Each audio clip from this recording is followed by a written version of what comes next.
Tonight, hell on our high streets, how shoplifting has become an epidemic. Thefts are up more than 50% in the capital, with nearly 90,000 incidents reported last year. It is so hard to be an independent business on the high street today with the crime rates we have. Well, if we don't look after our own security, no one else will. In a special investigation, we look at what police and councils in London are doing to tackle the crime. Good evening. Violent robberies, petty theft and stealing to order. Shoplifting is on the rise and faster here in London than anywhere else in the country. There were nearly 90,000 incidents recorded last year, an increase of more than 50% on the year before. Shop owners tell us they're spending thousands of pounds on additional security. Security guards say they're fearing for their lives. And the police say they're dealing with sophisticated, organised criminals. Well, we were given exclusive access to a police raid in southwest London where the Met recovered more than £150,000 worth of stolen goods in just one day. With our special investigation, here's Antoine Allen. From brazen violent thefts to organised criminal gangs, shoplifting is a growing and evolving epidemic. I joined the Londoners impacted by the crime wave. They're going in, they know exactly what they're going to take. A lot of people stealing, fighting. We've had attempted break-ins during the night. It is so hard to be an independent business on the high street today with the crime rates we have. Today's ONS data shows shoplifting in the capital leads the country, with a 54% increase in offences.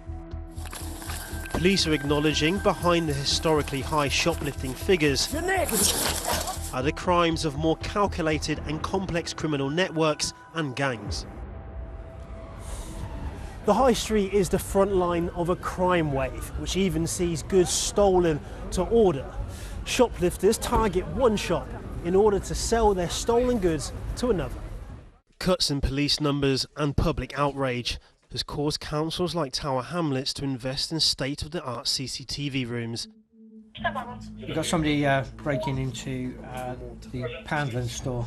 Their officers caught an early morning smash and grab. They know what they can sell, they've already arranged where it's going to go. The shoplifters' target is alcohol, but where they take it tells another story. So right now they're trying to walk into this off licence to try and sell it? Absolutely, yeah.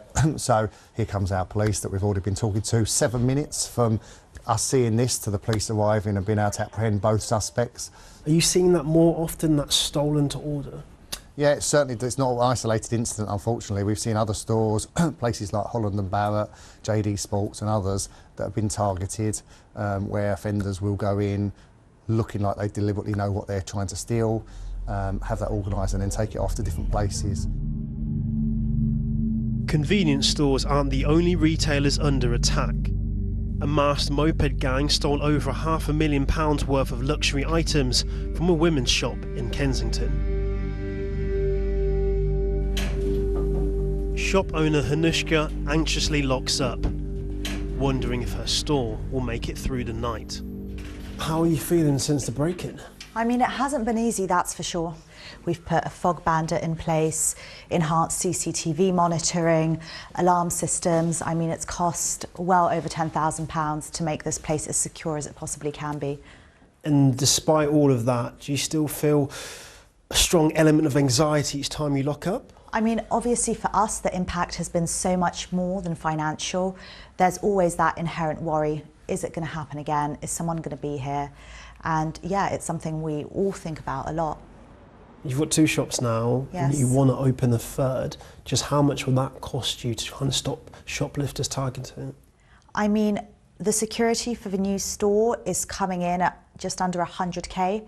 The front door alone is costing £65,000. Wow, that's a lot of money. Why do shops believe they need to spend these vast sums of money to protect all of their items? Well, if we don't look after our own security, no one else will. A survey by the British Retail Consortium shows last year shops spent £1.8 billion on crime prevention measures, a 52% increase on previous years. The more determined a shoplifter, the more danger retail workers face. BRC's survey found there were over 2,000 incidents of violence and abuse a day, with a 180% increase of threats involving a weapon. Last month in Woolwich, a shoplifter threatened security guard Sunday with a large knife. Hi, Sunday, I heard someone pulled a knife on you. Yes, boss, absolutely, yes, sir. Were you afraid for your life? Yeah, I'm afraid for my life. Because of my children, my wife, my kids, my grandchildren. They need you? Yeah. How big was the knife? The guy was so big, I think like 2 inches, it's like this. The guy went, come here, I'll choke you, man. You still, you know, he's trying on me. So... You've been doing this for 10 years. Yeah, 10 years, yeah. Do you think the incidents are getting worse? The one I saw with the knife, I think that is the worst in my life. And the guy that bites me also. You've been bitten? Yeah, he bit my finger. He stole and he still bit my finger. At least 15 guys. They sell meat, they sell chocolate, they sell drink, they sell alcohol, they sell vodka, they sell dry gin, they sell whiskey. So I know them very well. So they sell it to the off-license. I know some shop over there. I know that. So they come in, they pick the items that they pick want, a lot of steal it, and then they go and sell it. Yeah, and sell it. I joined what the Met described as a historic operation to tackle organised crime. It's not just old-fashioned shoplifting as we remember it, where people going in and stealing stuff, for example, for their drug habit. It's a lot more organised now. Over 100 officers participated in the operation in South London. 11 locations were raided. What we're looking for is stolen items. Items suspected to have been stolen from large retail stores were allegedly distributed by a crime boss to a chain of shops. In a sting operation, police had marked goods with a spray only visible under UV light. The police now have the meticulous task of searching through all of these items to try and find a mark that will reveal exactly where they come from. If they get that fluorescent mark that appears, it will say, essentially, that these goods have been stolen. But other suspected stolen goods were easier to spot. This bottle still has its Waitrose label on it. How would a member of the public know that the items they're getting from their local corner shop aren't shoplifted or stolen? So, really good question. You'll see a large supermarket retailer's name on the bottle. That would lead us to have significant concerns that the item shouldn't be sold there because it shouldn't be as part of their licence.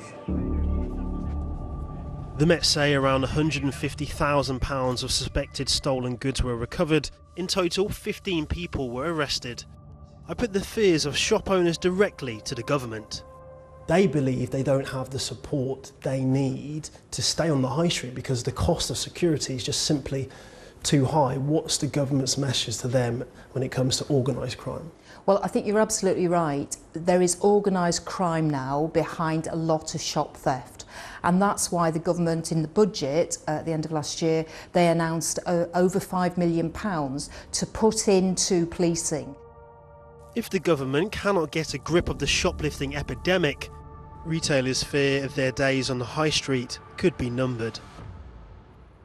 Well, shoplifting is clearly a massive issue, but were you still surprised by the scale of what you found, Antoine? I was. When people think of shoplifting, they often associate it with the cost of living crisis, people stealing something to feed themselves or their family.